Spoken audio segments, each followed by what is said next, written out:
Hello, everybody. Alicia Mayo here again from Clarity Media. Thank you so much.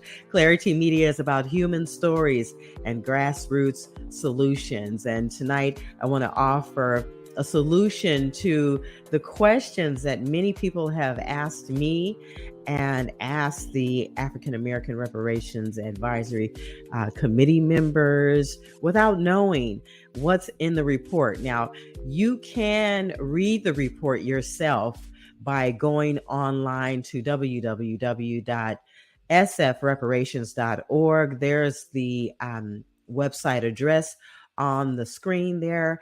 Again, you can go to that website and you can look through the menu and you'll find the report in the menu, okay? Download it. Make sure you have lots of paper available and lots of ink in your ink jet or cartridges on your printer because it is the first report. It's about 60 pages. Okay, it's a pretty extensive report, and I've downloaded it here, all the pages, and we're reading through it. If you can't download it or print it yourself, or if you don't want to do it, I understand. It's a lot of reading and it's a lot to try and understand. And as I read through it, I will invite the African American Reparations Advisory Committee members, including the chair, Eric McDonald, and the vice chair, Ms. Tanish Hollins, and other committee members to join me after the reading is all done so that we can sift through this report and get a better understanding about some of the contents. I would like to also invite those of you who are watching and tuned in to join us on the steps of San Francisco City Hall on March 14th for a rally before we present, or before the African American Reparations Advisory Committee presents the Reparations Report number 1 to the San Francisco Board of Supervisors and to the Honorable Mayor London Breed of San Francisco. They will present the first report, this report that we're reading. They will present that to the Board of Supervisors to be reviewed by the board and to be considered to send to Sacramento to the governor for further consideration and policy. And hopefully it will become legislation and policy this year. That is my hope. That is my hope. It should definitely be a part of the California push for reparations, and that is taken up by Dr. Shirley Weber. Look her up, as well as other really important policy and legislative members and people who are interested in making reparations for San Francisco and for Californians who are Black, who have African American roots and a long history of contributing to or contributions to California and San Francisco. Okay, so now let's get into the report. Now, during the last reading, I left off on page 30. Okay, I lost my way through all of the pages, but nevertheless, I did find my way, and I left off on page 30. So that's where we're going to pick up tonight, from page 30 of the San Francisco African American Reparations Advisory Committee Report number 1. The second report is due to be released to the public in July, so I'm looking forward to that. And I hear that in the second report, that's where the formula for payment will be included to show how they came up with the dollar amount of $5 million per San Francisco resident who qualifies. And there are some qualifications that are in the report. And again, you can find the report on the website at sfreparations.org. The website address is there on the screen for you. Okay, but let me not delay anymore. Okay, so let's see here. I want to present the report as I read through it to you here. So there it is on screen, and I'm going to fast forward to page 30. Okay, So we're getting through the report. I took a few days off to prepare for a very important conversation that I'm having tomorrow afternoon. I will share the conversation with you all a little later, but it is an extremely important conversation that I am proud to be recording tomorrow afternoon. So I took a few days off to prepare for that. But now let's continue with the reading. We're on page 30 and we're on section 8, and it is titled Eligibility for Reparations. There is a checklist here, and let me go down the checklist of who qualifies or what the eligibility requirements are to receive reparations in San Francisco. First, an individual who has identified as Black African American on public documents for at least 10 years, and you must be 18 years or older. You must also have at least 2 criteria from the following list. You must be born in San Francisco between 1940 and 1996 and have proof of residency in San Francisco for at least 13 years. Also, you must have migration background to San Francisco between 1940 and 1996 and have proof of residency in San Francisco for at least 13 years. You must personally or directly be descended from someone who has been incarcerated by the failed war on drugs.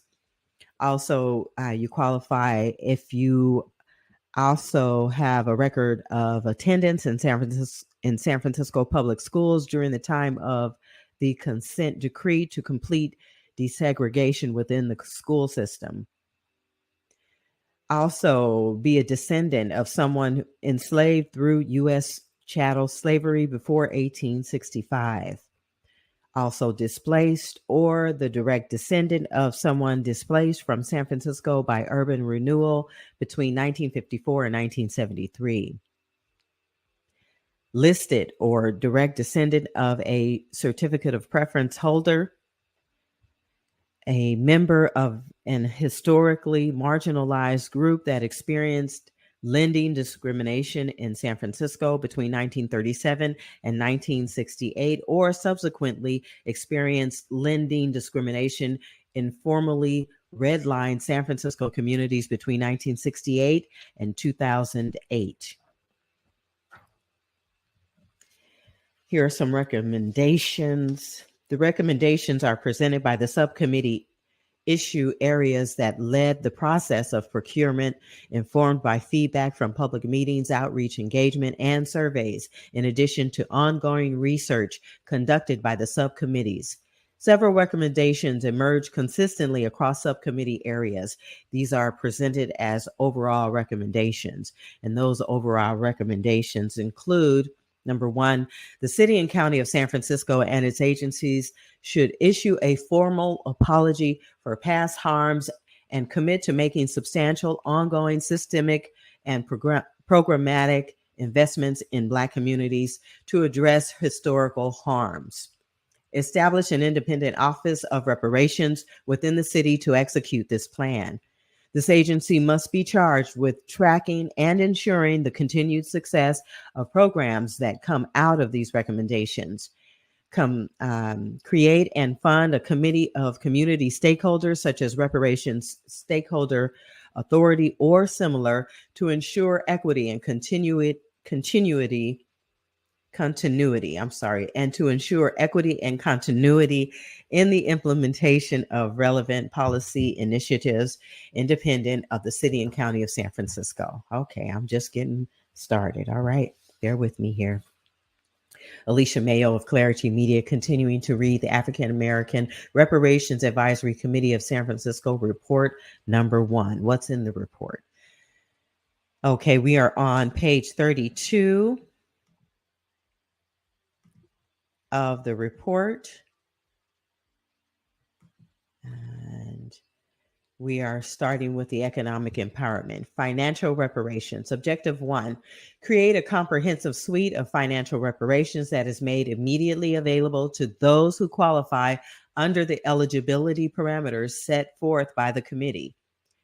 The actions include provide a one-time lump sum payment of $5 million to each eligible person.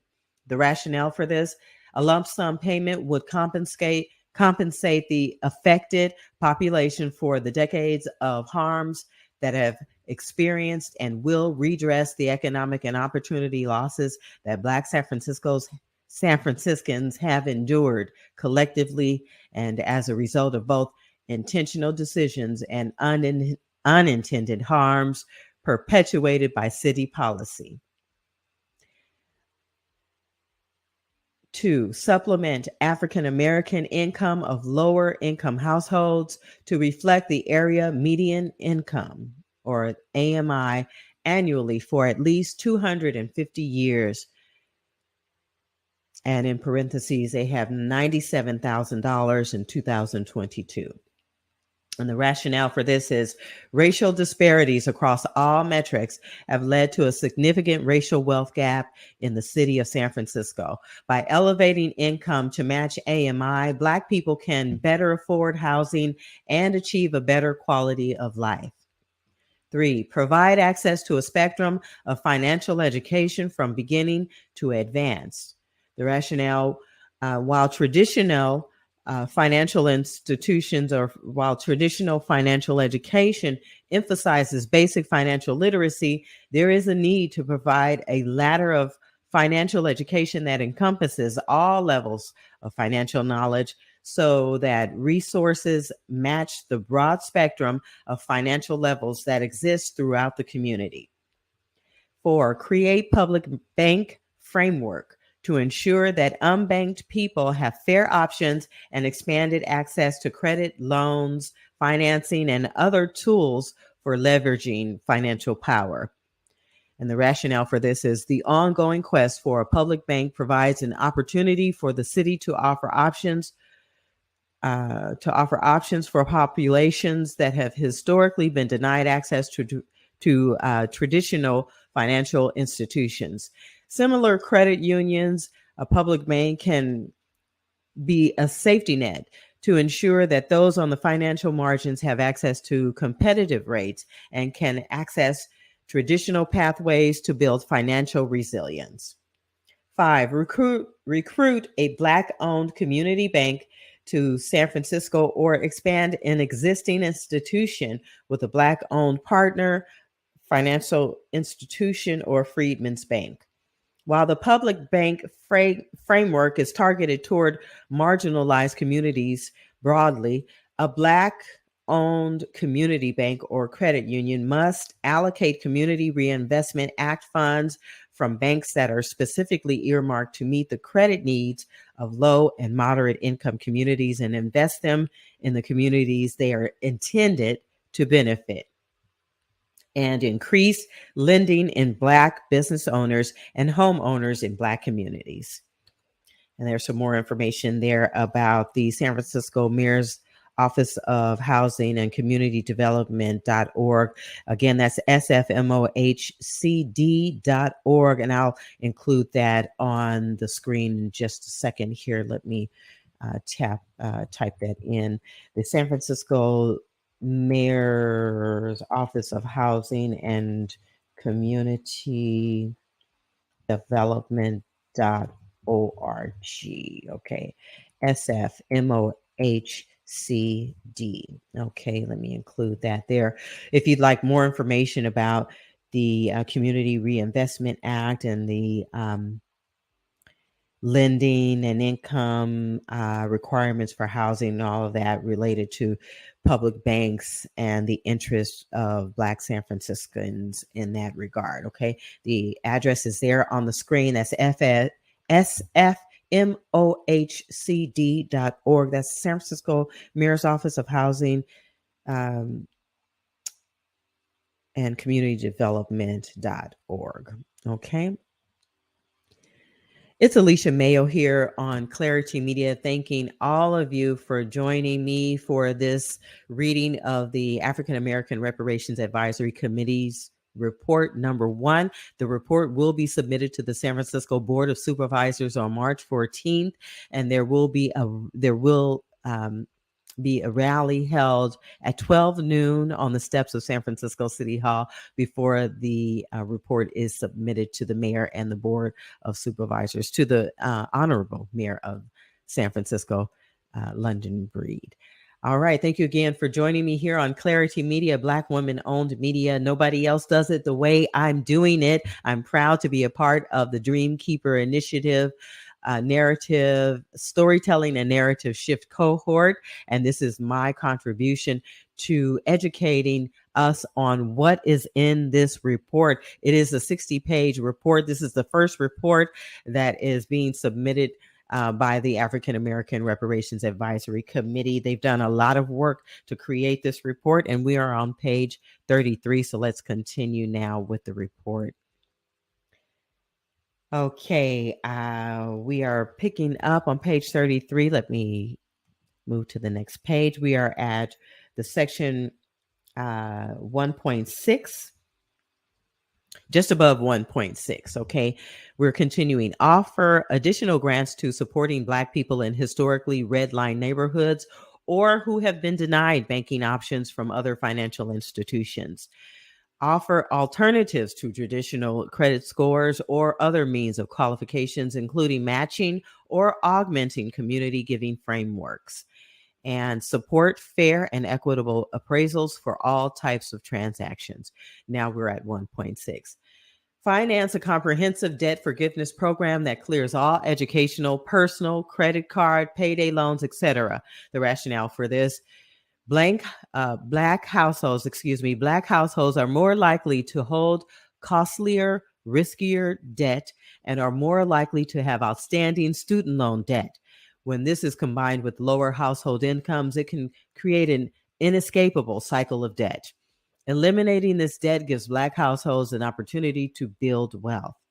1.7, offer retirement planning services and services available to augment current retirees' financial state, particularly for low-wage workers. The rationale for this: those who have already reached retirement age have undoubtedly endured racial discrimination. 1.8, introduce tax credits for those who qualify for reparations, payroll tax, business tax, property tax, etc. 1.9, create a Black reparations trust or other entity that can accept funds for the sole purpose of investing in Black communities.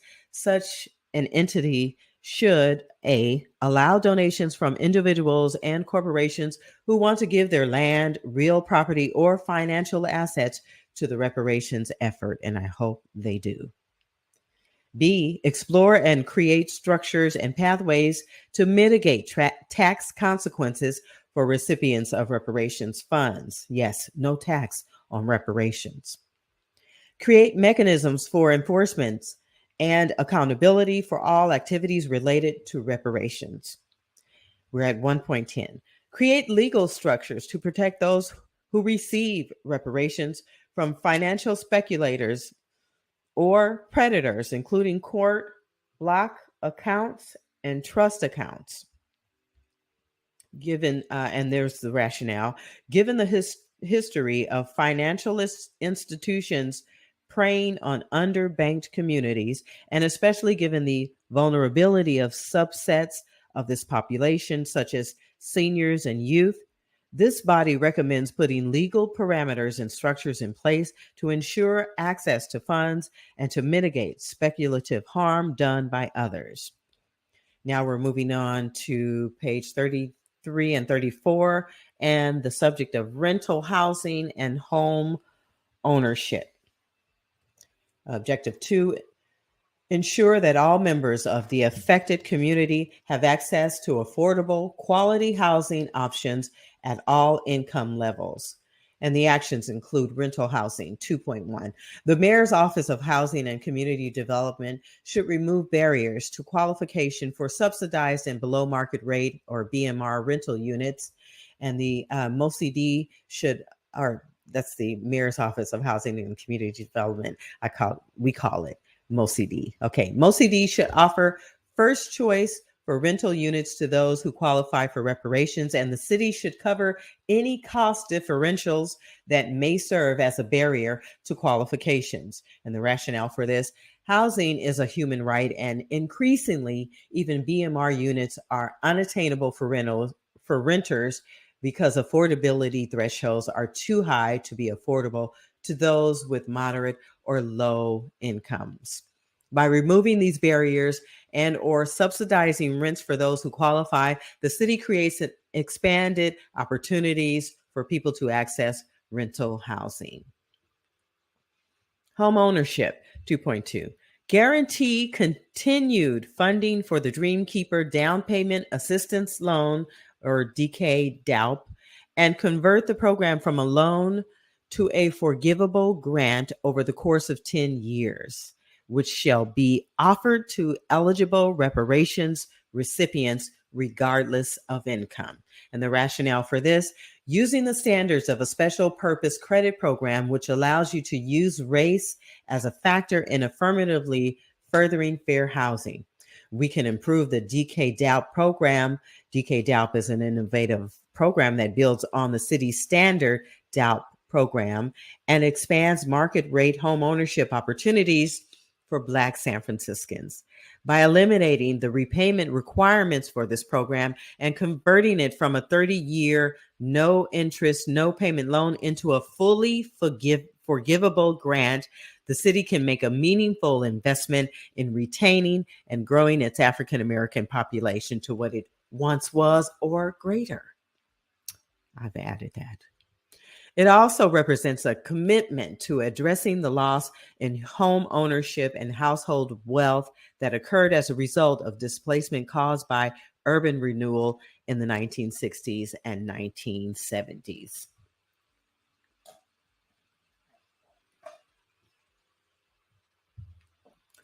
Two point three. The city and county of San Francisco should cover additional monthly costs, including homeowner association fees, parking fees, etc., related to housing stabilization in new constructions. And the rationale for this: many available home ownership opportunities are in condominiums or tenancy in common, or TIC, buildings that incur additional monthly costs in addition to the standard principal, interest, taxes, and insurance costs. Home ownership associations, or HOA fees, can add hundreds of dollars to monthly costs and act as an affordability barrier for property ownership. This recommendation would allow more people to access these housing opportunities by minimizing financial barriers. The city and county of we're on 2.4, excuse me. The city and county of San Francisco should underwrite costs associated with refinancing existing mortgage loans. And the rationale for this: mortgage refinancing allows homeowners to lower their monthly mortgage costs. Assuming the costs associated with this expands this opportunity to a larger pool. 2.5. The city and county of San Francisco and most CDs should offer grants for home maintenance and repair costs.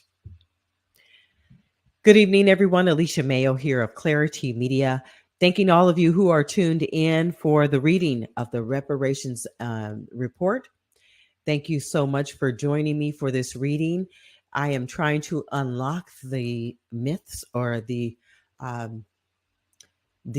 mystery surrounding this first report submitted and created by the African American Reparations Advisory Committee of San Francisco. They've been working hard to produce this report, and it is about 60 pages long. It will be submitted to the Mayor of San Francisco, Honorable London Breed, and to the Board of Supervisors of San Francisco on March 14th. And just before that presentation, Black San Francisco will gather on the steps of San Francisco City Hall to rally for reparations for Black San Francisco. So please join Black San Francisco. That is including myself. Please join us on the steps of San Francisco City Hall on March 14th at 12 noon to rally. If you love Black people and you love me and you love reparations and the idea of repaying people or repairing the harms for all of the injustices to Black and Indigenous people of color, come out and support us. Come and join us in solidarity. I will be there on that day, March 14th at 12 noon, on the steps of San Francisco City Hall to rally for reparations for San Francisco and for California, for that matter, for Black California. This is a grassroots movement and effort being done by average citizens and politicians and really key important people who have voices. But all of our voices matter. It's not just about the policies and or the policymakers and the legislators. It's about us, average citizens who have been a part of San Francisco history, California history, and legacy, our ancestors, all of the hard work, all of the blood, sweat, and tears um, shed to make our city and our state what it is today. We cannot go without acknowledging them, our ancestors, and the people who worked so hard to make it possible for us to have the lives that we have today. So please join us on the 14th to honor our ancestors, all of the work, and to honor our future, our children and our grandchildren, great grandchildren, and all that has happened between then and now. We don't know where we're going unless we acknowledge the past. We don't know where we're going unless we face the future and do the work that is necessary to provide a greater future for our children and grandchildren. All right, Alicia Mayo here of Clarity Media. I'm going to get off my soapbox and get right back to the reading of the first report of the African American Reparations Advisory Committee. And they have worked hard to submit this report. We are on page 35. I'm reading pretty quickly through it right now. Thank you so much for joining me. So let's start at the top of the page of 35. The rationale for providing, for asking the city of San Francisco and MOCD to provide grants for home maintenance and repair costs. The rationale for that is existing senior home repair programs offer a model for maintenance and repair grants, but this program needs to be expanded for all homeowners who qualify for reparations. Okay, I guess it's pretty limited at this point. Now let's move on to 2.6. MOCD should address and remove barriers built into the BMR program that limits wealth building potential. And the rationale for this is currently MOCD's guidelines prevent BMR inhabitants from building wealth through home ownership. BMR owners do not realize the full appreciation of their home's value if and when they choose to sell, and they are barred from renting their property to both short-term and long-term tenants. And should a leaseholder pass away, the property cannot be inherited by their descendants, and that doesn't sound right. While the African American Reparations Advisory Committee acknowledges that these stipulations were presumably put in place to mitigate the potential for using subsidized housing for profit and to maintain a pool of affordable properties, the impact of this is that this effectively creates a tiered system that further perpetuates the racial wealth gap. Therefore, MOCD should amend these practices to offer BMR owners opportunities to realize capital benefits from their properties. On to 2.7. Convert public housing units into condominiums with a $1 buy-in for qualifying residents, so the residents can own not only their unit, but all of the common areas as well. 2.8. Create a market of culturally relevant affordable housing development professionals. Establish programs that give preference to developments that build units for 50 to 80% AMI, including fast track for approvals, bonding, and other builder support. And that's happening across the country right now.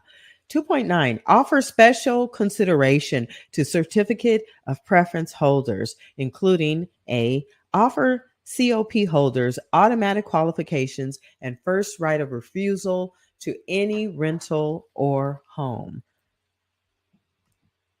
Okay, we're on page 36 now, and we're continuing with the existing Black-led housing cooperatives that currently exists right now in San Francisco are Midtown Park Apartments, home ownership on Scott Street, Martin Luther King and Marcus Garvey Cooperative Apartments on Eddy Street, Lauren Gardens on Turk Street, Fillmore Marketplace on Webster, St. Francis Square Cooperative on Bertie Minor Lane, Plaza East on Eddy, Buchanan Park, Thomas Paine Square, Frederick Douglass Haynes Apartments, Freedom West Homes, Lauren Miller Homes, a cooperative housing community, Friendship Village Apartments, Banneker Homes, Amel Park Cooperative Homes, Banneker Homes, Prince Hall Apartments, Westside Courts, Hayes Valley North, and Hayes Valley South. And all of, well, the majority of these homes, a couple of them I'm not familiar with, but the majority of these homes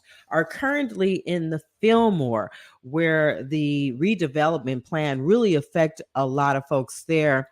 But it doesn't include any other Black residents in San Francisco, because they had to, rent or buy properties outside of these areas because there was limited availability in the housing that was made available, that I just read on that list. Okay, limited availability, and so they had to go wherever they could go. But then they struggled. They struggled to make ends meet and lost those homes that they purchased just to have a place to live. Imagine that. Not having any place to go. Your family's here in San Francisco. There's limited housing. You do the best you can. You take a chance. You buy a home, maybe through non-traditional lending practices. I know my grandparents talked about, and let me get on camera for this. I know my grandparents talked about some of their Jewish community friends that they worked with who helped them buy the home that they were able to purchase. They could not have done that without the help of their community. Okay. And thank goodness they did have the community that they had, and they were able to buy the home that is still owned by our family today. Okay. In San Francisco, they had to have help. But uh, how much did they have to do? What did they have to do in exchange for the help? I have to ask try and get that information out of my my aunts, or maybe my grandmother. My grandmother is probably too old to answer that question right now. She's suffering from dementia. God bless her beautiful spirit and soul. But I mean, there were some costs. There were some hidden fees, so to speak. Our people paid the price to live and survive in San Francisco. And these recommendations that are being presented by the African American Reparations Advisory Committee are just a few of the recommendations that need to be considered. And it does not even cover all that our people have sacrificed and had to do in order to maintain basic living standards in San Francisco. So let me just go on to the report. We're continuing here on page 37. At the top of the page, ownership opportunities with all financial eligibility needs met by the city. With the existing Black-led housing cooperatives. And B, offer a moving stipend for certificate of preference holders for all housing in the city so that they can finally move into some housing that they have long deserved. Okay, let's see. We're on to C at the top of the page of 37. And welcome to everyone who's tuned in. And if you are just tuning in, thank you for joining me. I'm Alicia Mayo of Clarity Media. I am reading the African American Reparations Advisory Committee's report, number 1, that they are submitting to the San Francisco Board of Supervisors and the Mayor of San Francisco, Mayor London Breed, on March 14th for further consideration. Hopefully, this report will move on to Governor Gavin Newsom at the state capitol in Sacramento, along with Dr. Shirley Weber, the Secretary of State, and get approval. And the governor, hopefully he'll sign this legislation, move it on to the federal level so that we can get California reparations.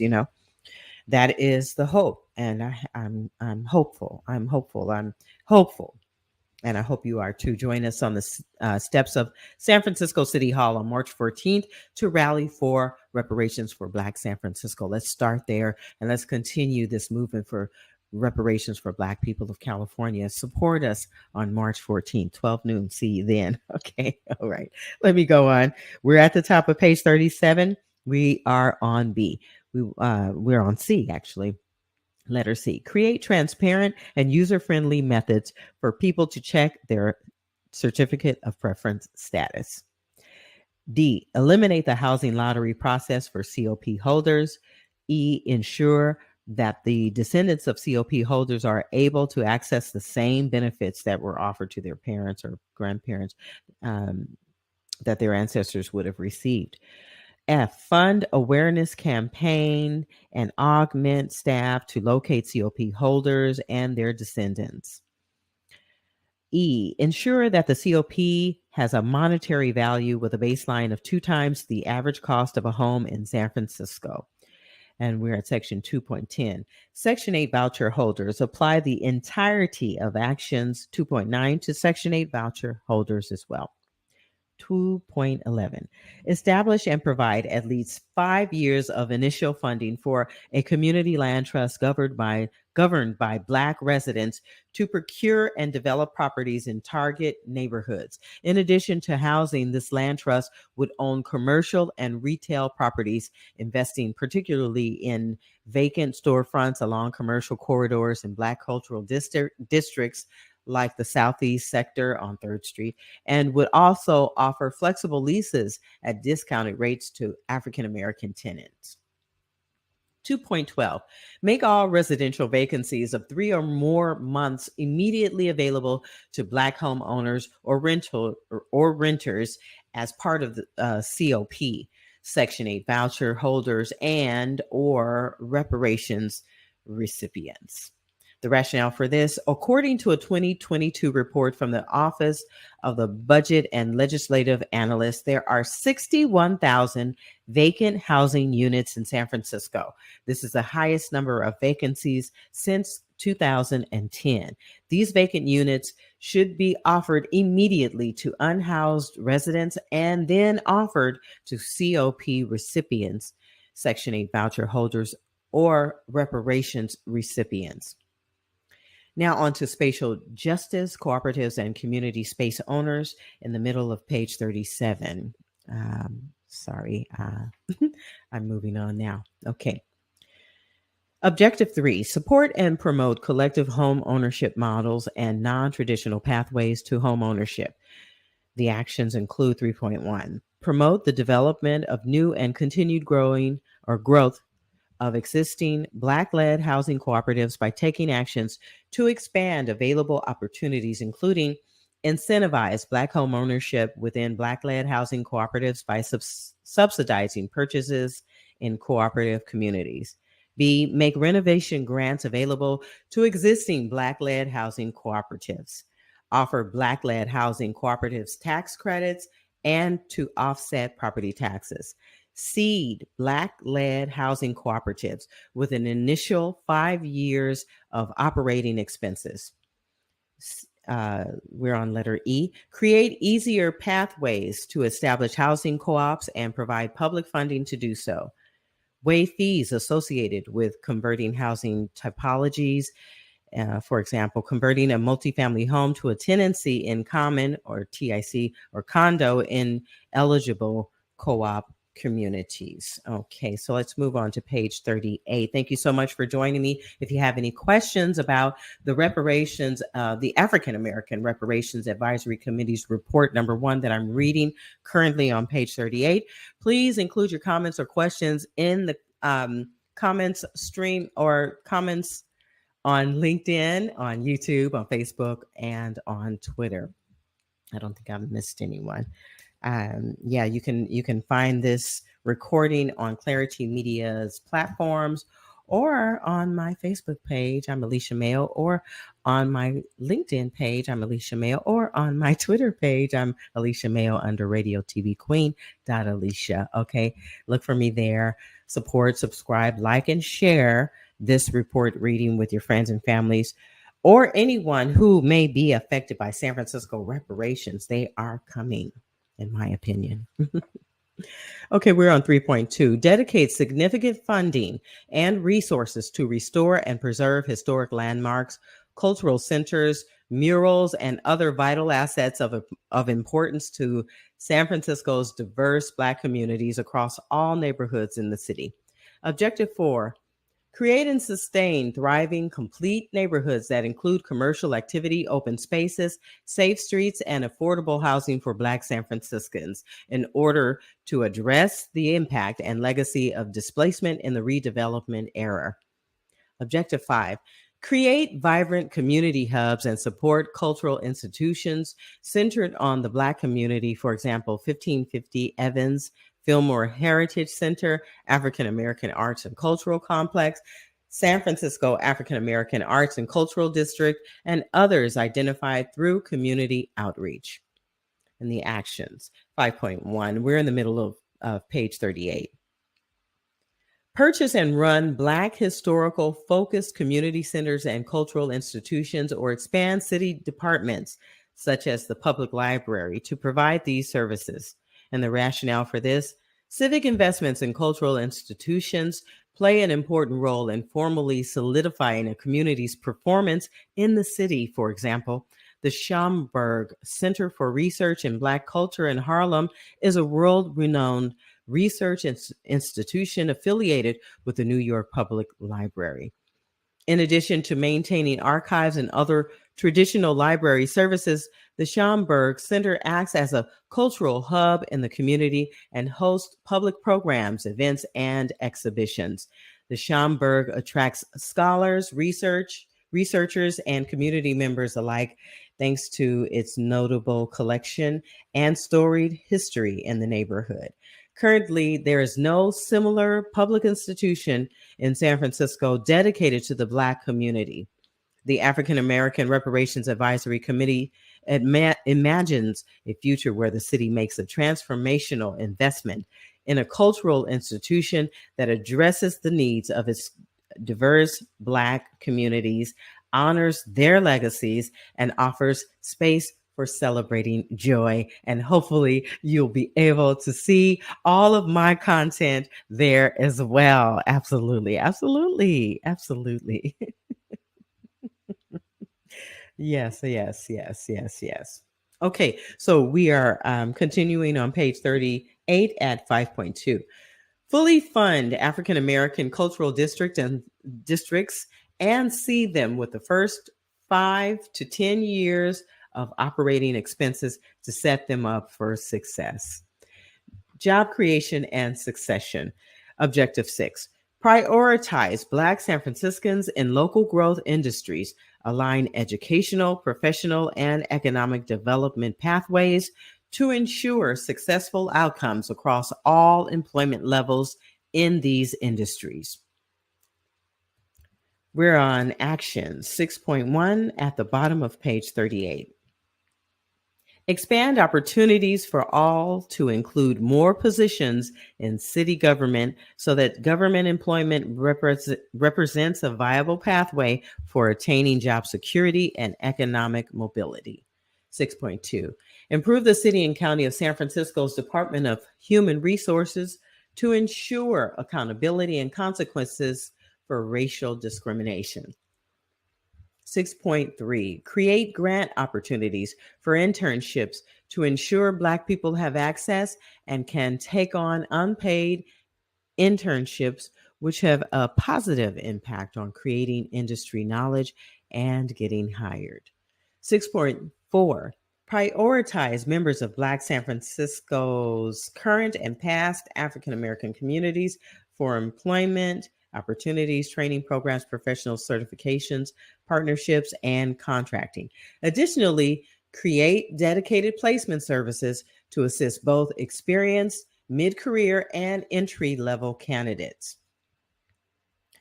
And we are on page 39. We are at the middle of the page of 39, and we are reading Black business home ownership and entrepreneurship. Objective 7, to support Black entrepreneurs and to ensure that Black-owned businesses thrive in San Francisco. And the actions that the Reparations Advisory Committee's recommending include 7.1, invest in direct payments and training programs, tax relief and incentives, exceptions from payroll tax and property tax, assistance from the city with outstanding taxes to ensure that people are up to date on their tax liabilities, and establish benchmarks for approval for equity applicant programs. For example, 99% approval within 30 days. Those eligible for reparations should receive prioritized licensing for all services.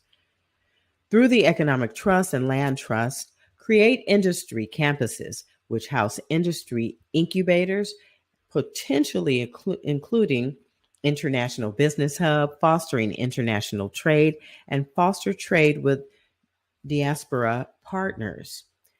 Manufacturing business hubs, Black PDR hubs, a cannabis hub, culture, journalism, and media hub, amen to that, artificial intelligence hub, and biotech hub. The rationale for this: a campus with real estate owned by the trust to create industry incubators that will train, provide jobs, and provide space and investment for Black people getting into emerging industries or already practicing. Yes, and I'm ready for that. I'm so ready. Oh my gosh. Can't you guys see a media hub? Clarity Media Hub. Oh my goodness. Within the Media Hub, I am ready to teach people how to produce content, video content, audio content, how to write scripts for radio and television and presentations, how to light your sets. And speaking of lighting, let me get in my good lighting here. Oh, there's so much more to learn, so much more to give, and so much more to do. All right. So I'm excited about that. Thank you to the Reparations Advisory Committee for including that in this first report of the African American Reparations Advisory Committee. This report is being submitted on March 14 to the Board of Supervisors and to Mayor London Breed. Hopefully they will say, we love it, we are for it, we support it, and they will send it on to Sacramento to the Governor Gavin Newsom for his further consideration, and to Secretary of State, Dr. Shirley Weber. We're at 6.3 now on page 39. Create grant opportunities for internship. We already read that. I'm sorry. We're on to 7.1. Invest in direct payments and training programs, tax relief. Oh, we read that too. Oh, goodness. I'm just moving right along through all of this. Oh, this is so exciting. I'm moving so much more quickly than I anticipated. Oh, my goodness. Let me turn my camera around just a little bit. Yeah, I hope you guys are enjoying this reading. Please add your questions or comments in the comments, and I will check on the comments in just a second here. Okay, so let's move on to the, let's see. We're at 7.5 at the bottom of page 39. Use the reduced commercial real estate occupancy in downtown San Francisco as an opportunity to invest in building acquisition to house a multi-industry campus. All right, so let's move to page 40. Objective 8, fill funding gaps for Black entrepreneurs and expand opportunities to access capital, including actions 8.1, bolster foundation support and San Francisco government financial grant programs for entrepreneurs and business owners. 8.2, use the city's existing legacy business rent stabilization grant program as a model for creating a grant loan program for Black business owners to purchase commercial real estate. 8.3, leverage the Community Reinvestment Act to offer 0% or low interest rate loans convertible to grants to qualifying business owners. Now we're at education on page 40. Formal recognition of institutional harms. Objective 1. Acknowledge the harm done to past generations of Black students in San Francisco and take steps to prevent those future harms. 1.7. Offer financial compensation for families affected by the education harms that the San Francisco Unified School District has perpetuated throughout the years on Black students. Objective 2. Make meaningful financial investments in students and communities to address past structural harms. Actions include 2.1, expand eligibility to the equity incentives in the city's kindergarten to college program to prioritize Black SFUSD students at schools across the district, to add funds monthly to students' accounts based on grades, evidence of student achievement, and other benchmarks. Offer scholarships for other educational options beyond SFUSD, boarding schools, private schools, parochial schools, etc. Fund tuition assistance for 2 to 4 year college institutions, trade school, or other post-secondary school options. Invest in pathways for Black SFUSD graduates who return to San Francisco to work at SFUSD, where the city will provide funding to eligible returning professionals to offset the cost of housing, student loans, etc. I would love to go and teach in the San Francisco schools where I was having a difficult time back in the days. I would love that. And to get help, financial aid help, even at my age, yes, I would love to go back to school to learn to teach. Or maybe I think I know how to teach, but maybe learn the standards, the California standards. Yeah, I'm wetting my whistle. Yeah, about those California standards. Yeah, let me stop smacking and getting my little attitude right now about those California educational standards. Let me move on and continue with the report. We're on page 41, so I'm going to move forward here on the page there. Okay, we're at the actions in the middle of the page. We're on objective 3. Invest in educational infrastructures to ensure that all SFUSD students have equitable access to quality school buildings and resources. And the actions included are 3.1, 3.2, and 3.3. Establish an Afrocentric K through 12 school in San Francisco, similar to existing culturally specific schools in San Francisco Unified School District.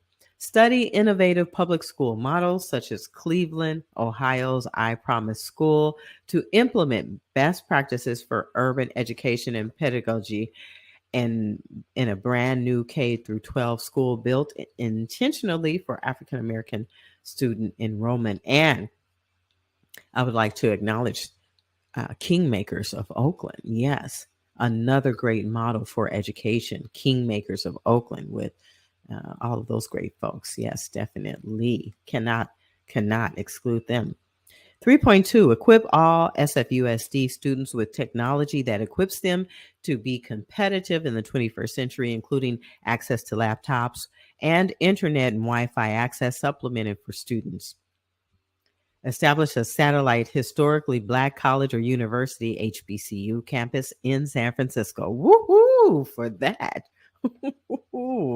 That's amazing. Create an incentive package and facilitate relationships with the technology sector to attract an HBCU with the intentions of strengthening the pipeline into the technology industry. Yes.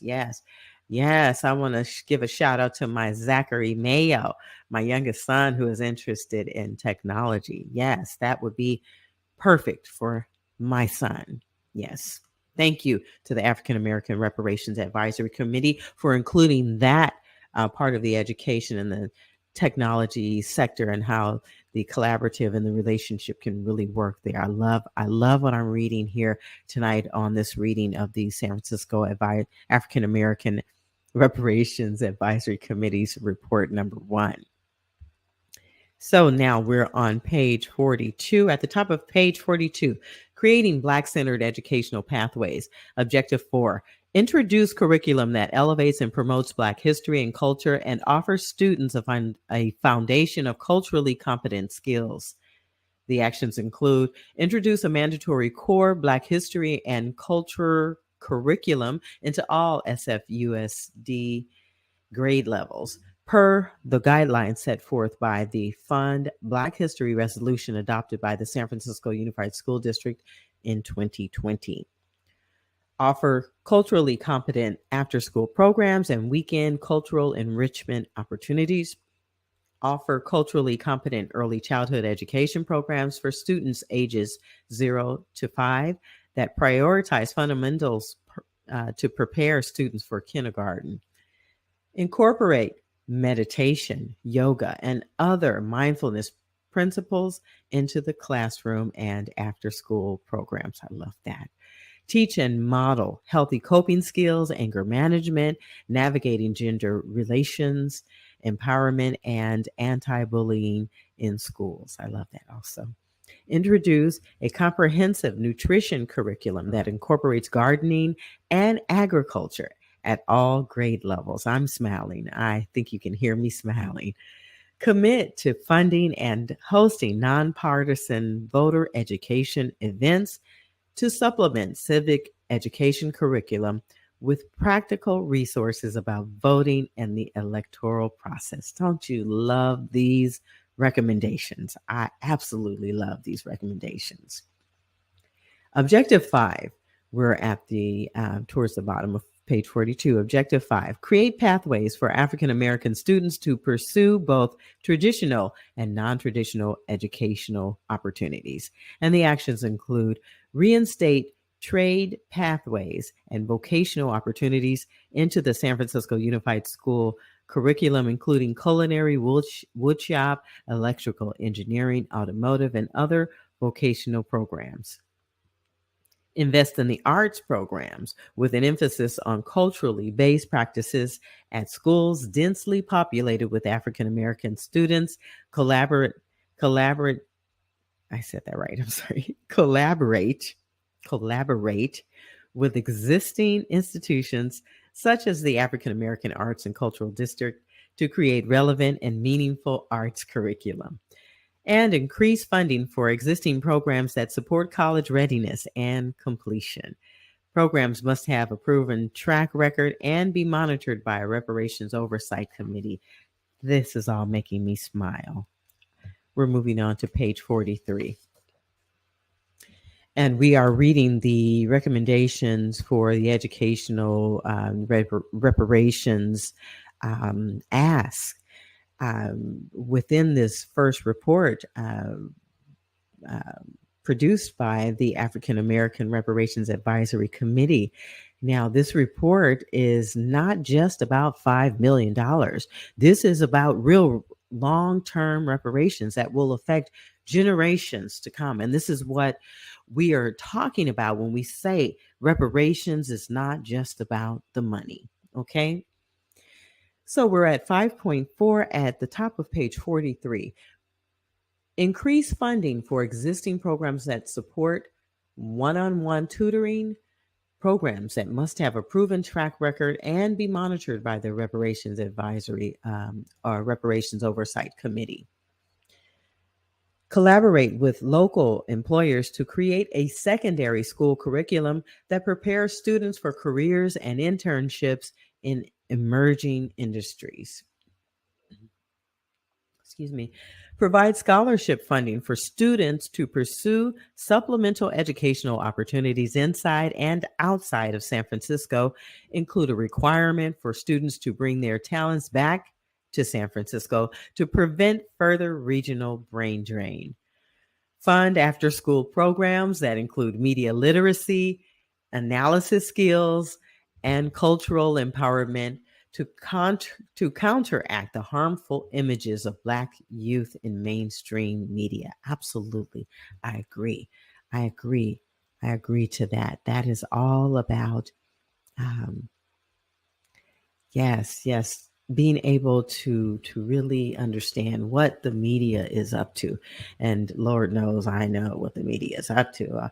Once upon a time I was part of the media, the mainstream media, but now as a Black owned media owner, it is my duty to promote and produce positive, um, progressive images and content that I can be proud of and that my children and grandchildren can also be proud of. So, yeah, amen to that. Amen to the African American Reparations Advisory Committee of San Francisco for including that in this first report that will be presented to the San Francisco Board of Supervisors and to Mayor London Breed on March 14th. Please come out to San Francisco City Hall and support this report. It is all good stuff, and it is all long, long overdue. Okay, where am I now? We're on page 43. We're continuing with recruiting, retaining, and supporting African American educators. Objective 6, invest in recruiting Black educators. And the actions include that they're asking include SFUSD should recruit Black teachers from HBCUs and throughout the community and region.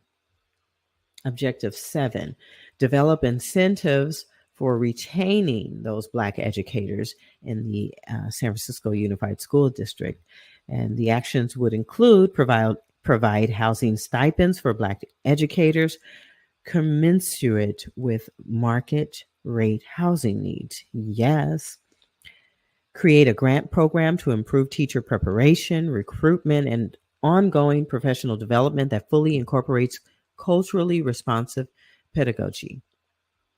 Provide funding for teacher pathway programs and continuing education opportunities. Provide stipends for books, materials, etc.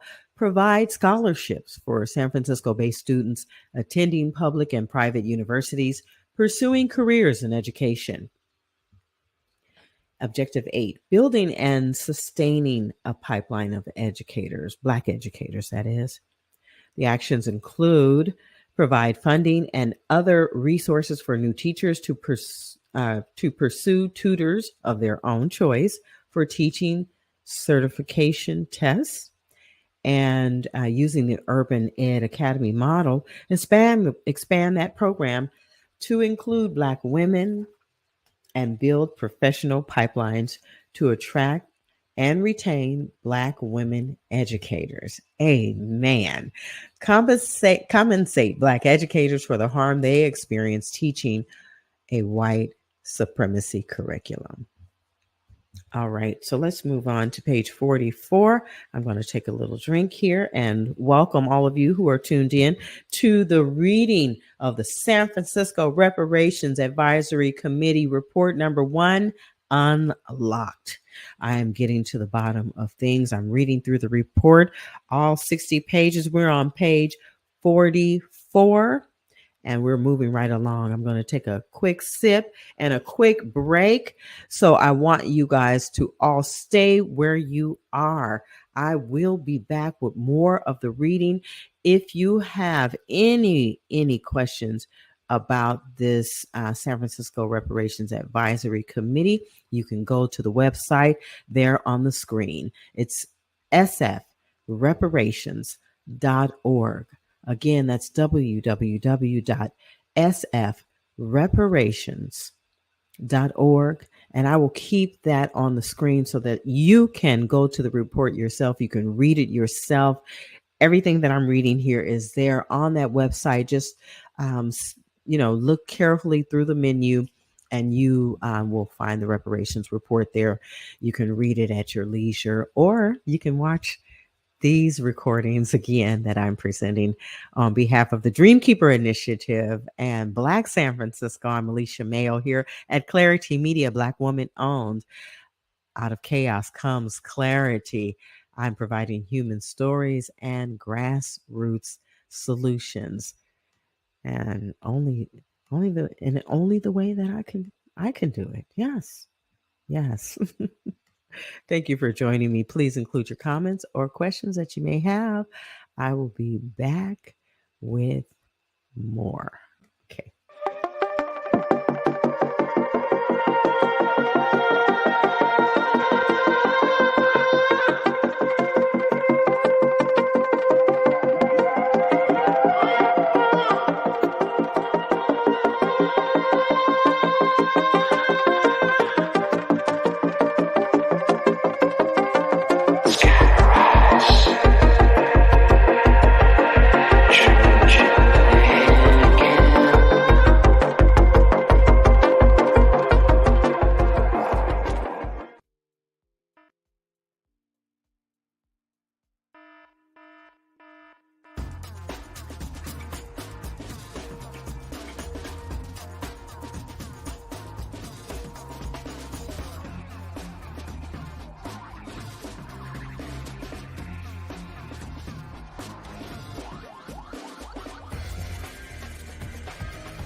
Tune in weekdays to the Bay Area Mental Health Hour on YouTube, Instagram, and on Facebook.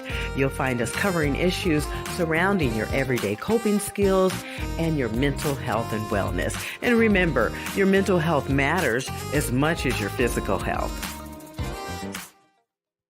I'm Alicia Mayo, the host and executive producer of the Bay Area Mental Health Hour. And I'm Dr. J. Sian Outlaw, Clinical Director of Journey of Life Counseling and Assessment Services in San Leandro, California. Welcome. We're on location here today. I'm certainly very excited about providing information to the public on mental health topics that seem to be very important to us all, right? I think we all have family members and friends and even ourselves who at times have questions about kind of how to access and navigate through the mental health territory, and I think we'll be tackling some of those topics and making sure that we provide information to the public that's useful and practical. Yes, and you can find us on Facebook, on YouTube, and on Instagram. Look for the Bay Area Mental Health Hour.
Hi, my name is Taylor. I'm the founder of Taylor J Collection.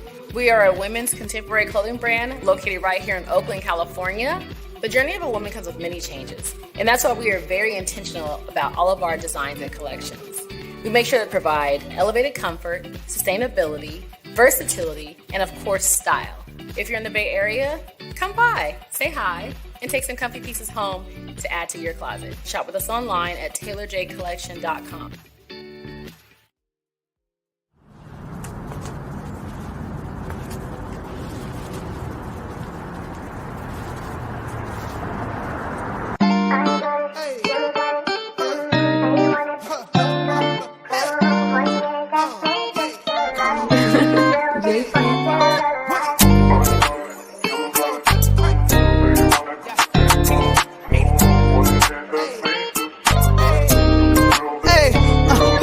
the way to the sound of my own drum. I've learned I've gotta be a fan of, yeah, my own rhythm. If you can't see the greatness in me, I don't know what you see. If you do not believe in me, I'm asking you to leave. You can't see what you've done to me.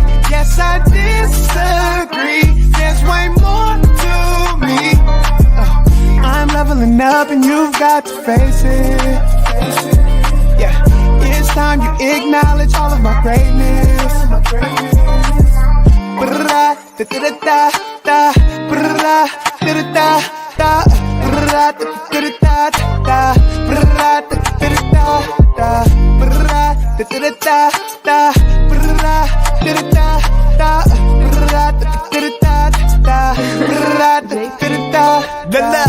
I gotta be aware of who I let in, cause some people mentality is limiting. If you can't see me as great, you focus on the flaws, and I've been showing the good and bad from all of y'all. I gotta be aware of those that be writing them bad spells. The words used to speak on my life make heaven or hell. I was stuck, but now I'm up, leveling up, living it up, show myself pushing on the way to the sound of my own drum. I've learned I've gotta be a fan of, yeah, my own rhythm. If you can't see the greatness in me, I don't know what you see. If you do not believe in me, I'm asking you to leave. You can't see what you've done to me. Yes, I disagree. There's way more to me. I'm leveling up and you've got to face it. Yeah, it's time you acknowledge all of my greatness.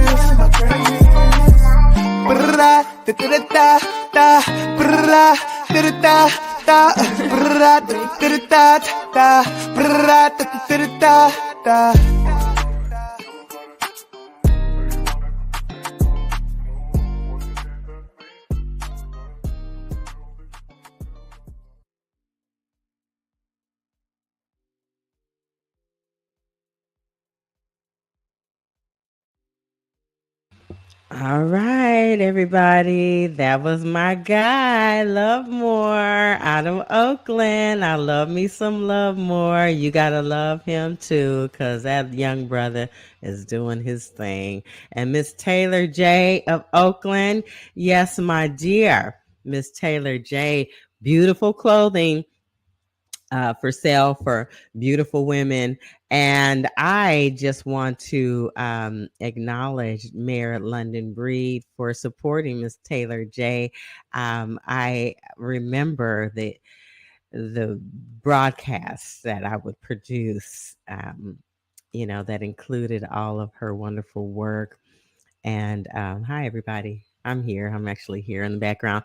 I would share Taylor's ads because it's all about supporting each other. Here in the Bay Area, there there's just a handful, two handfuls of us, right? And so there's no excuse why we cannot support our own. Okay. And by including her content and her beautiful designs, it is my contribution and my way of supporting Taylor J. And it is my way of supporting that wonderful artist, that beautiful young spirit, Love More, out of the East Bay. He spreads his love all across the Bay Area, and he does it in his own unique way. And all of his music and messaging is so positive and so fun and just so full of life that I continue to support him no matter what. That's what my media platform is all about. It's all about supporting BIPOC people of the Bay Area, particularly in San Francisco and in the East Bay, where I went to school and lived, and I have family and friends. And if you are in other parts of the Bay Area, and there are some 11 counties in the Bay Area, and you love Black people or you love me, come on, let me know. Say something in the comments so that I can see that you actually love me. Prove it to me. Prove it to me by showing up on the steps of San Francisco City Hall on March 14th with me as I rally and shout for Black reparations in San Francisco because they are long overdue. My ancestors and my family worked long and hard for the money that they never received, for the housing opportunities that they never received, that we have never received, for the educational opportunities that we have never received, for the employment, justice, and equality that we still have not received. It is real, people. This is not just something that we want because we're lazy and we don't want to work. We have worked and we have paid dues. Our people have worked and paid dues and not been paid. Can you imagine that? Can you imagine going to work for free every day, getting up in this cold weather and going to work and not being paid for your work? The discriminations continue, and they don't continue with just white businesses and white folks. We treat each other that way. There are Black owned businesses discriminating against Black people today. I am a victim of it most recently. And I'm not calling any names, but let me tell you the discrimination, the injustice, the inequality, the unfair treatment continues. How will I recover? If I can't afford an attorney to take somebody to court to recover what I worked for, what happens? Nothing happens. I go without compensation and fair treatment. I have to suck it up and move on, go find another job or get on unemployment and barely make ends meet. That's a reality for not just me, but for thousands and thousands of Black people in San Francisco and in California. We are due reparations, and the harm should not be continued by others or by us. I'm going to get off my soapbox. I had a little something to drink.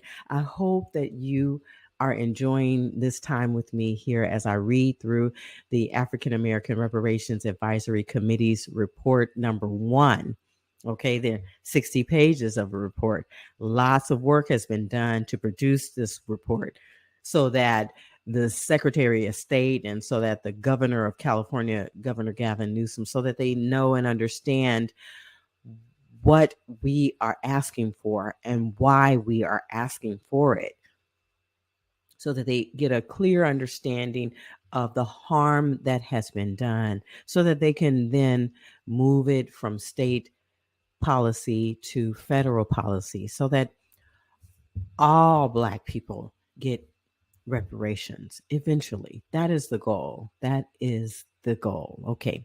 So for now, I'm reading through the San Francisco report for reparations. This report is unlocked because I am taking it upon myself to read through the report. It is a lot to read and a lot to understand, and hopefully the Reparations Advisory Committee members like the chair and the co-chair, Mr. McDonald, Eric McDonald, and Ms. Tanish Hollins, hopefully they will follow through on their commitment and on their promise to sit with me and to sit with us here on a live stream in the future after we read through this report. I'm planning to read through the report before the 14th, before we go to the steps of City Hall to rally for reparations. We're going to complete the readings, and then we're going to sit down with the chair and the vice chair to talk about this report, to ask questions about the report. So please include your questions or comments in the questions and comments streams on, or go to the comments wherever you find comments. If you're on YouTube, if you're on LinkedIn, if you're on Twitter, if you are on Facebook, please include your questions and comments. And of course, I will let you guys know when the chair and vice chair will be joining us here for the reading. But I will be collecting your comments and questions, and I will pose them. I will promise to pose them to the chair and vice chair so that you can definitely be heard. So I want to add the report to the stream now. Let's see. Let me take this off here. Okay, there we are. We are on page 44, and we are at the top of page 44, interrupting the school to prison pipeline. The objective is to offer creative, community informed options to support students who are most at risk of becoming involved in the criminal justice system. And the actions include work in consultation with the district attorney and public defender's office to implement a cash incentive program similar to Richmond's Office of Neighborhood Safety and Gun Violence intervention model. That offers a stipend to those who are at risk of becoming involved in or who are at risk of being justice involved for achieving educational benchmarks like degree completion. Okay, interrupting that that school to prison pipeline. 9.2 on page 44. Introduce city college programs designed to provide access to degree programs while incarcerated and to ease the transition into educational pathways upon release. Partner with the California State Department of Corrections and Rehabilitation and the San Francisco County Jail to provide alternative pathways to college degrees while incarcerated through non-traditional instruction programs. For example, mail-in packets, tablets, correspondence training, and programs, etc. I like that. Objective 10, invest in holistic, comprehensive wraparound services for San Francisco Unified School District youth and their families. The actions should include supporting the San Francisco Department of Public Health in creating a criteria for therapy within the school district to focus on trauma stemming from gun violence, war zones, and post-traumatic stress disorder or injury. That should be added because injury is a temporary situation that can be repaired. Offer rehabilitation and substance abuse counseling for youth that is easily accessible with culturally competent staff.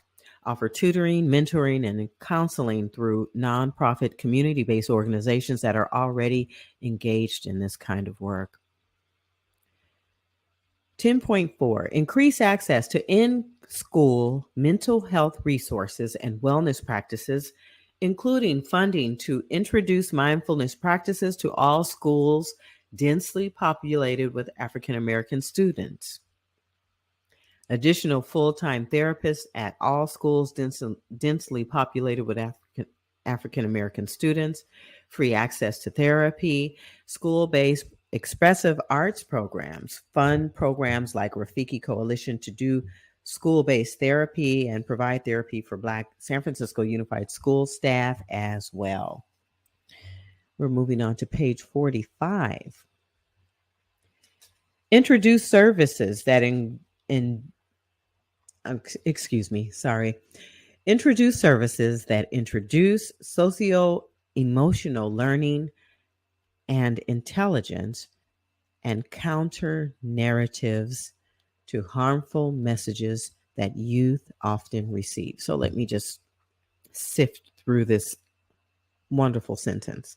Introduce services that introduce socio-emotional, social emotional learning, like emotional intelligence, like how to resolve conflict intellectually, and in smart ways, in ways that promote positivity and expanding relationships. And counter narratives, the narratives that are anti-Black narratives and anti-human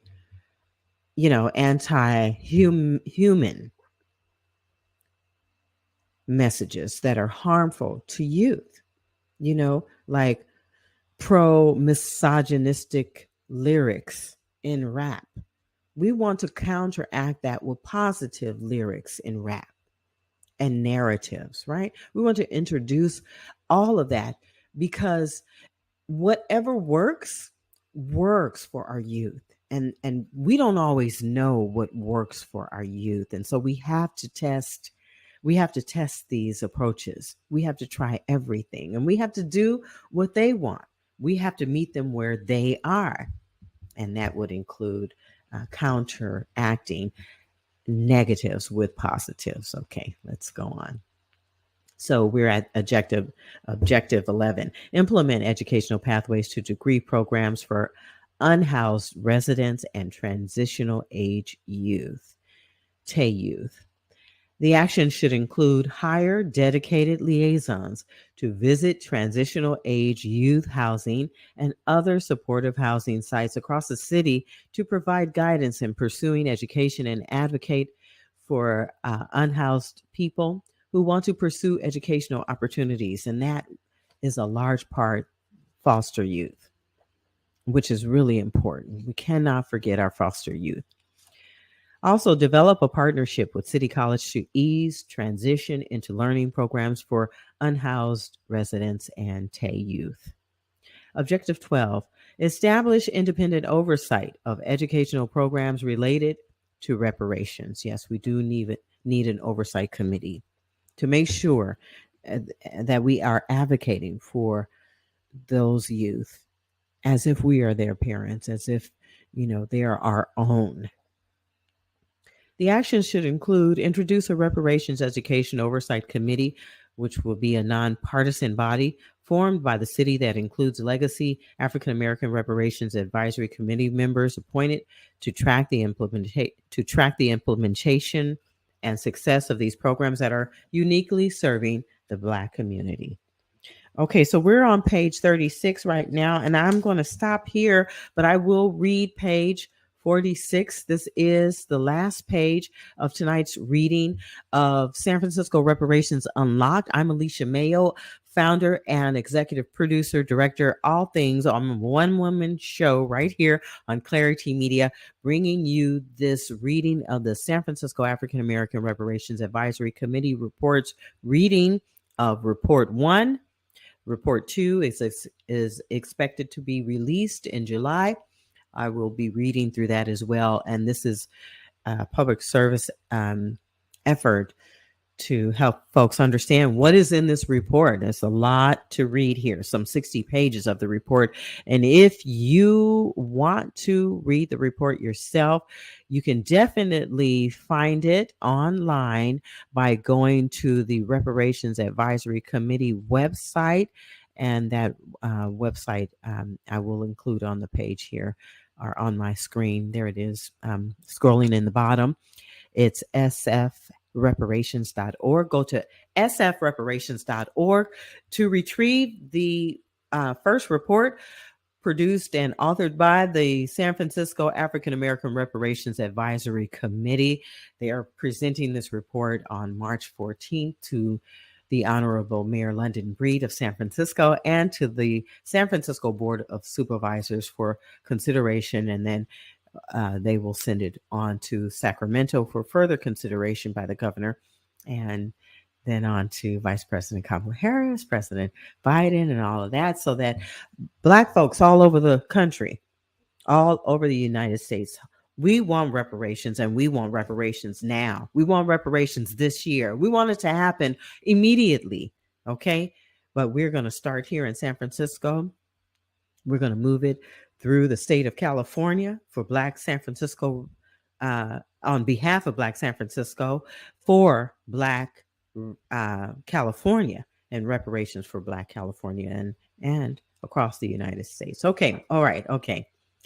Off my soapbox. On to page 46. At the top of page 46, we are starting the subject of health with objective 1. Acknowledge the insult, assault, and intergenerational harm caused by the city and county of San Francisco as it relates to the mental, physical, and environmental health of Black San Franciscans. The action should include issue an official apology. Official apology. We want an official apology from the City and County of San Francisco and the San Francisco Department of Public Health on the historic failure to adequately improve the social determinants of health for Black San Franciscans due to structural racism, which has had lasting and long generational impacts to the mental, physical, and environmental well-being for Black residents. I cannot say that. I mean, I can read that over and over again because we know how deeply rooted the harm is and how it shows up.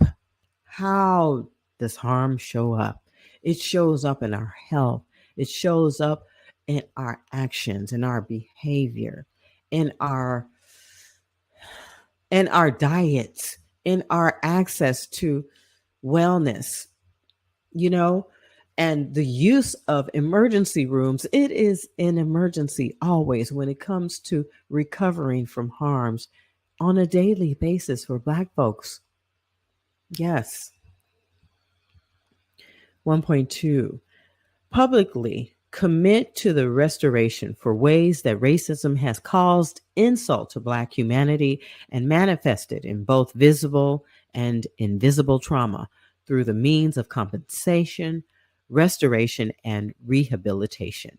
Investigate and hold health and wellness institutions liable for the racial trauma and harm they have inflicted on African American communities and require them to be financially accountable and mandated to contribute to a San Francisco Reparations Fund.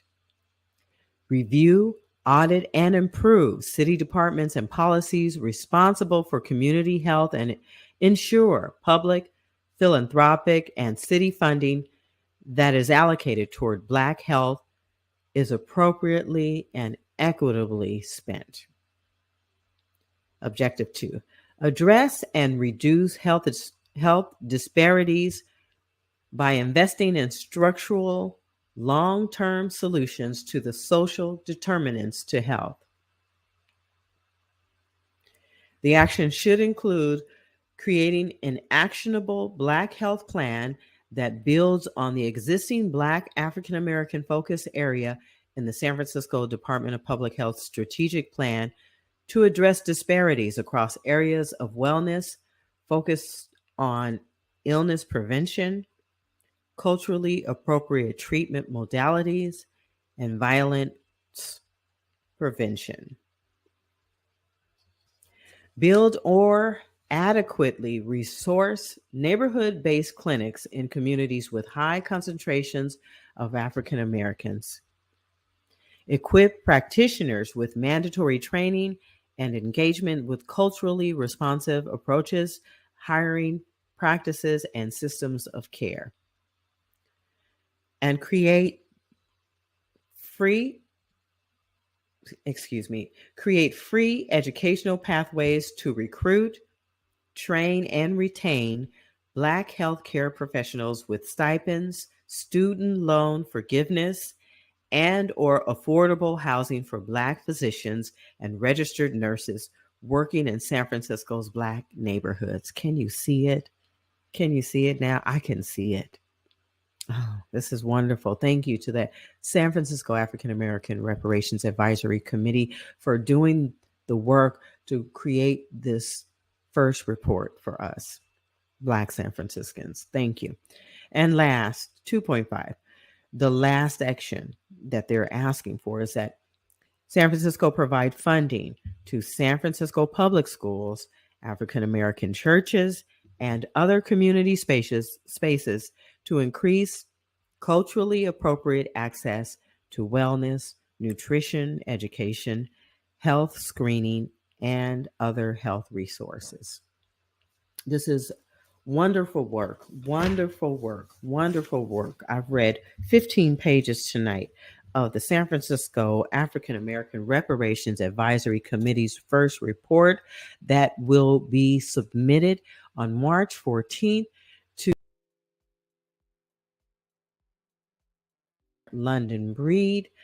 of San Francisco. Yes, she is the 44th mayor of San Francisco. I am proud to be a San Francisco resident who is seeing reparations and history in progress. I am proud to see it happening. It is happening and it will happen for us because it is only right. It is the right thing to do.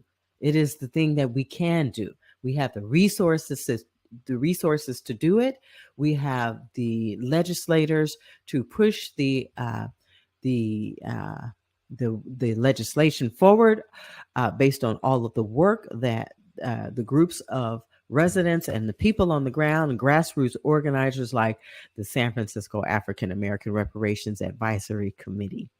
Yes, they've done tremendous work to create this report and to provide all of the details and all of the reasoning for why Black San Franciscans deserve reparations. I'm Alicia Mayo of Clarity Media, thanking all of you for joining me here tonight for this reading of the report. The first report. The second report is expected to be released to the public in July. And at that time, I will download it, print it, and read through it as well. But before that time, before July, we can support this work. We can support the committee. We can support Black San Franciscans by joining together on the steps of San Francisco's City Hall on March 14th at 12 noon as we rally and shout and make our voices heard to support Black reparations in San Francisco's efforts towards providing reparations for Black San Francisco. I mean, the words, it's all the same. Black people deserve reparations in San Francisco, and you should come out and support us in solidarity. Okay, if you love me the way I love you, come on out and support me on March 14th. I'll be there on the steps with everyone else. I'll be there with pictures and doing my part and everything to represent not only my family, but the other families in San Francisco who have relatives and ancestors and grandparents who worked without their fair compensation or who lived in San Francisco, paid taxes, and just were not treated equally. All right. Come and join us on the 14th. All right. So I'm going to remove the report. When we are joined again, we will, or when we get together again, we will pick up on page 47 at Objective 3, where we will read about creating safer public spaces through improvements to build a better environment for Black San Franciscans. Yeah, that's where we will pick up. And yeah, it's a lot. We have another 20 pages to go. That's not too many. We've done a pretty good job so far. But let me also invite all of you to participate with the San Francisco African American Reparations Advisory Committee as they tackle important issues that they will include in the reports, and they definitely need to hear your voices. You need to get involved to develop policy recommendations. Make your voices heard, okay? The next meeting of the San Francisco African American Reparations Advisory Committee will take place, one of the meetings with the, I think it's the Economic Advisory Committee. That subcommittee is meeting March 6th at 6 p.m. on Zoom, and you can go to the website that's in the ticker below. It's scrolling below. Go to that website, sfreparations.org, to pick up that Zoom link for the meetings and other meetings, future meetings. You will find the link there that will take you to the list of all of the meetings. Make sure you register for all of those meetings. If you can't make the meetings, at least when you register, you'll get the notifications about the meetings on your Google calendars. And all you have to do then is just tap on from your phone or from your PC or wherever you are. But you should definitely participate in those meetings because they are still happening and you can still make your voices heard. You can still give your input to what you think is missing in the reports. This report number 1 and in the future reports. They really, the committee really depends on comments and suggestions from the public. They really do look forward to your comments. So make sure you participate in the meeting. Let me just include what they will be covering in this March 6th meeting. The agenda will include review the submitted report that they are expected to submit on March 14th, prioritize requests.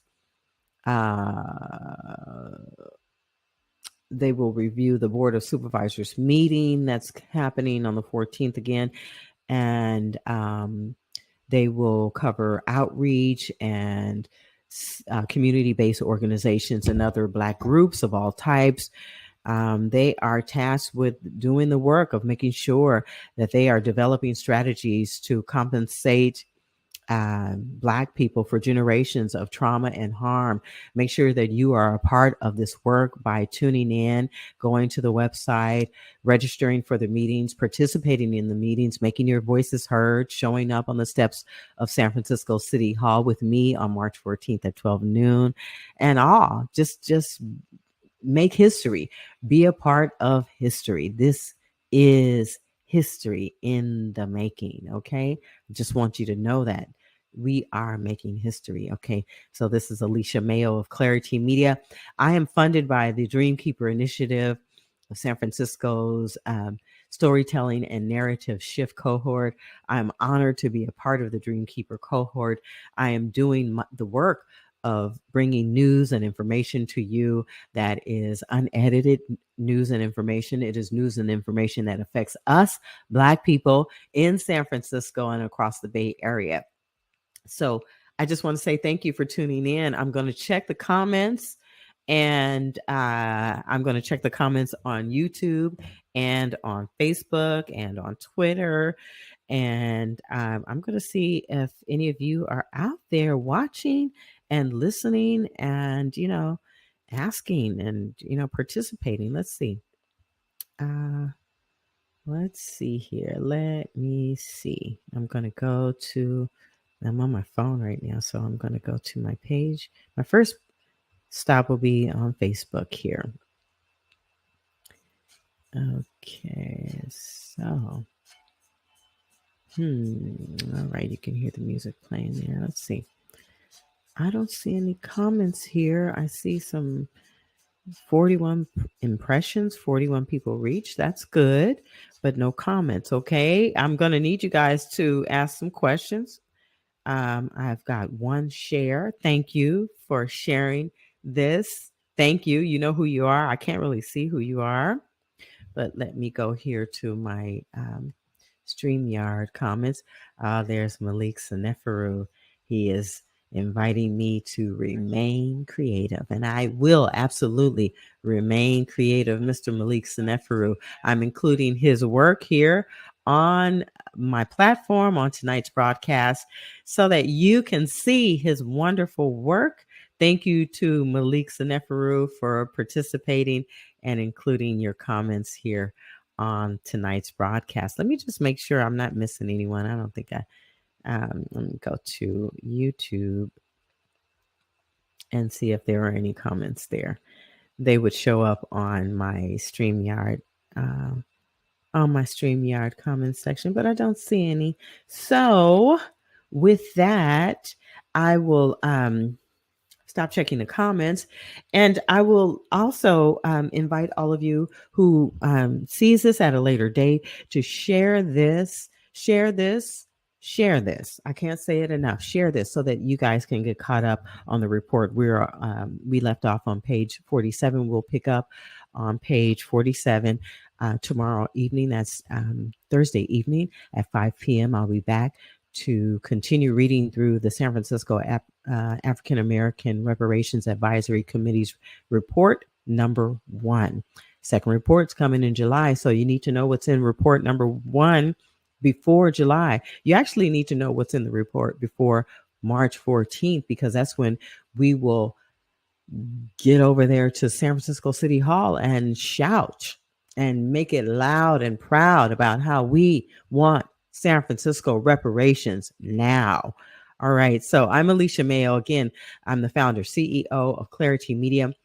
Thanking all of you for tuning in. I want to include a little bit more business with the station identification and some more promotions of Black businesses and Black creatives in San Francisco and throughout the Bay Area. Thank you so much for tuning in. I'll be back with just a little bit more. Stay tuned. If you'd like to be a guest or suggest show ideas, drop us an email or a direct message. We'd love to hear from you. Clarity Media, human stories, grassroots solutions. Subscribe, like, follow, and share. The Bay Area Mental Health Hour, Clarity Conversations, and We the People. Building trust for the first time. Out of chaos comes clarity. Clarity Media. Like a spot, just winning. Media life spinning. Media life spinning.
Thank you so much. Thank you so much for joining me here on Clarity Media. It's Alicia Mayo. Just again, I want to say thank you to all of you for tuning in to the reading of the Reparations Advisory Committee's report. Number one, that report was released and it is now available for you to read through. You can go to the San Francisco Reparations Advisory Committee's website that they've created just to provide information for all of you who may have questions. Oh, I'm so sick of StreamYard and all this. I'm trying to go to the website. There it is. StreamYard, if you're listening, get it together.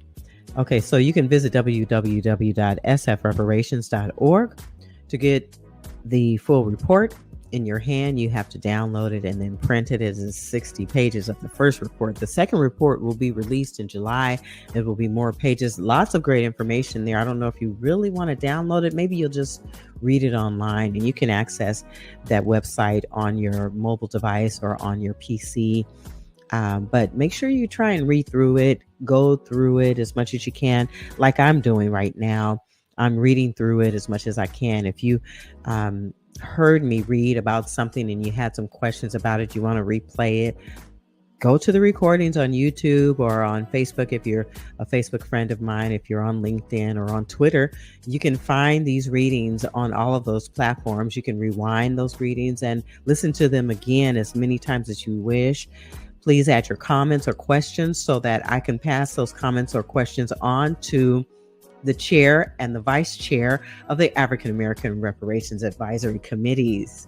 I will have them on after we are done reading the report. I'm going to read tomorrow again at 5 p.m. and I'm trying to hurry up and get through the report before the 14th, when we will be on the steps of City Hall rallying in support of San Francisco reparations. Okay.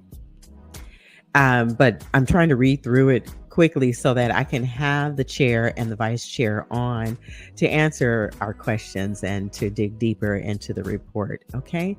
So just, keep an eye out for that. I will continue to post the ads about my next readings and all of that. You'll see the ad, and when you see it, just know that, that must mean Alicia's going to be on live again reading that report about San Francisco reparations. Really? Or do they really expect to get $5 million? Yes, we do. $5 million ain't nothing in San Francisco. Let me just tell you that personally. Okay, it's not a whole lot you can do with $5 million if you live in San Francisco and the Bay Area for that matter. Okay, try to find a decent place to live. You've already spent $3 million of your $5 million. Or more easily, right? If your car breaks down, you got to go buy a car. That's $30,000, $40,000, $50,000 if you want to ride in something that's worth riding in, and pay some bills, pay a few bills in San Francisco, like rent or mortgage. Hello, you about to run out of money, and don't lose your job. I'm not, that's not funny, but I'm thinking about you about to lose your job. You about to lose a whole lot if you cannot afford to live in San Francisco. Yeah, you about to lose a whole lot. And that is not right. We should not lose a whole lot for being Black.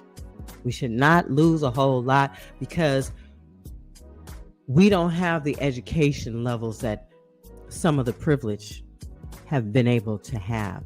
We should not lose a whole lot because we have not had equal access to lending or, home loans when it comes to, financing and trying to make ends meet. We should not be punished for being Black. As a matter of fact, we have reparations due because we have been punished. We have been treated unfairly. Everybody knows it. This Reparations Advisory Committee producing all of this proof, we know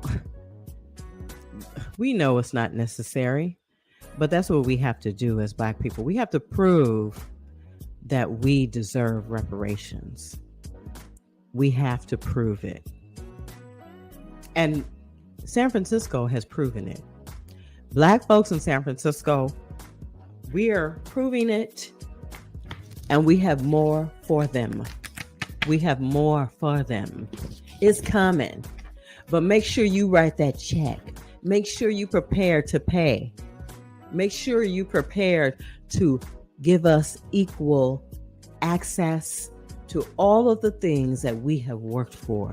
Be sure that you are prepared to open up them books, just like you want us to open up our books and show how we are managing our money.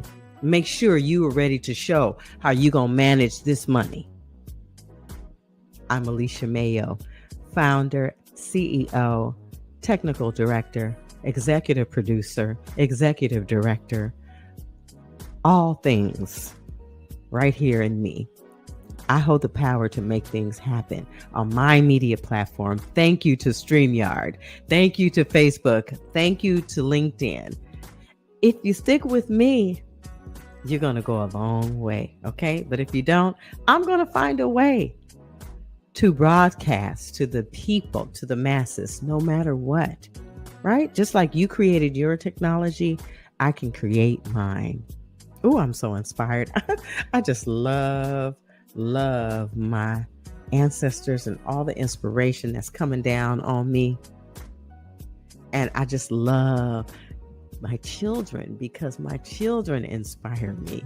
My youngest son is into technology in a real big way. Oh gosh, does he inspire me. I've got to look out for his future. I've got to look out for the future of my grandson. He's only 2, but I've got to look out for my children.